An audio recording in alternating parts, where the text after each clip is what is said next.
সবাই একটা কাজ করবেন, সেটা হচ্ছে যে কোনো বড় একটা কাজ হওয়ার আগে অবশ্যই সেটা নিজের ভিতরে রাখবেন। ট্রাই করবেন সেটা যেন কেউ না জানে। যেরকম আমি অস্ট্রেলিয়া আসার পরে আমার ড্রাইভিং লাইসেন্সটার জন্য খুব বড় একটা চ্যালেঞ্জ ছিল। কারণ এখানে একটা মানে আমরা যেরকম হয় না, একটা বিদেশি পাসপোর্ট পাওয়ার জন্য যেরকম খুব বেশি একটা প্রসেসের মধ্যে যেতে হয়, ঠিক ড্রাইভিং লাইসেন্সটা এবং মেডিকেল, যদিও যারা রেসিডেন্টস বা সিটিজেন তাদের জন্য মেডিকেল কার্ডটা খুব ইজি হয়, বাট ড্রাইভিং লাইসেন্সটা এখানে খুবই খুবই বেশি একটা মানে কি বলবো চ্যালেঞ্জিং। আমার ওভারসিজ লাইসেন্স থাকার কারণে আমি বেঁচে গেছি বলতে সেরকম না, আমার ডিকে টেস্ট অনলাইনে সেটা আমি একাই দিয়েছি। অলমোস্ট 15 দিন আমার লাগছে, বিকজ আসলে এত মানে কি বলবো, হয়তোবা যারা জানে বা যারা অনেকগুলো করেছে, কারোটা দেখেছে, তাদের জন্য ইজি, বাট আমি যেহেতু একাই করেছি, সো আমার জন্য এত ইজি ছিল না। বাট আলহামদুলিল্লাহ আমার ইচ্ছা ছিল আর আমার খুব চেষ্টা ছিল, যার কারণে আমি পেয়েছি। অ্যান্ড ফাইনালি আমি আমার একদিন, কেউ বিশ্বাসই করবেন না যে আমি অস্ট্রেলিয়া আসার পর 2 মাস আমি গাড়ি চালাইনি। আমি 2 দিনে আমি ও আচ্ছা, সব কিছু হইল, তারপরে বুকিং দিতে পারলাম। যেহেতু অনেকগুলা সেন্টার, বাট কোনো সেন্টারই 1 মাস 1.5 মাসের আগে বুকিং ফ্রি ছিল না।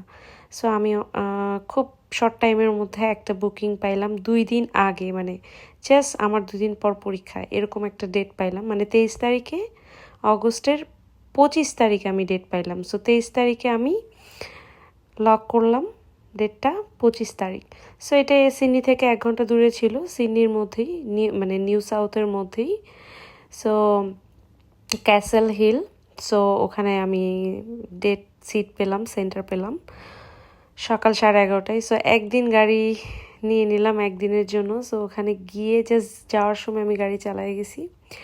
এখানকার নিয়মগুলা একটু ফলো করা খুবই ইম্পর্টেন্ট। আর যারা পরীক্ষা নেয় তারা অজি, তারা ম্যাক্সিমামই অস্ট্রেলিয়ার রুলস খুব স্ট্রিক্ট থাকে। তারা নর্মাল এরকমভাবে তারাও হয়তো বা গাড়ি চালায় না, বাট যখন টেস্ট নেয়, আপনি যদি ছোট্ট 1-2টা মিস্টেক করেন, মানে এমন না যে গাড়ি চালানো মিস্টেক, লাইক আপনি ডানে বামে নোটিস করলেন না, রিভার্সের সময় অনেক কিছু খেয়াল করলেন না, সো এই জিনিসগুলা অনেক সেন্সিটিভ। তো যেই হোক, আলহামদুলিল্লাহ 107-এর মধ্যে আমি 99 পেয়ে আমি পাস হয়েছি। সো অনেকে 1-2 মাস ড্রাইভিং করে প্র্যাকটিস করেও গিয়ে ফেল হয়ে আসে। সো আমি খুবই ফোকাস ছিলাম, টেনশনে ছিলাম, এত তাড়াতাড়ি সব কিছু ম্যানেজ করা। বাট আলহামদুলিল্লাহ আমার কেন জানি লাকটা অনেক বেশি ফেভার হয়েছে। সো যাই হোক, আজকে আমার সেলিব্রেটেড দিন, তাই আপনাদের সাথে শেয়ার করলাম আমার পুরা স্টোরি।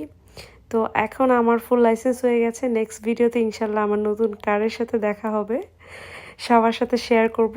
সো এখন গাড়ি দেখতেছি, আপাতত তো আমি সেলিব্রেট করতেছি, দেন গাড়ি কেনার সময় অবশ্যই একটা ব্লগ পাবেন।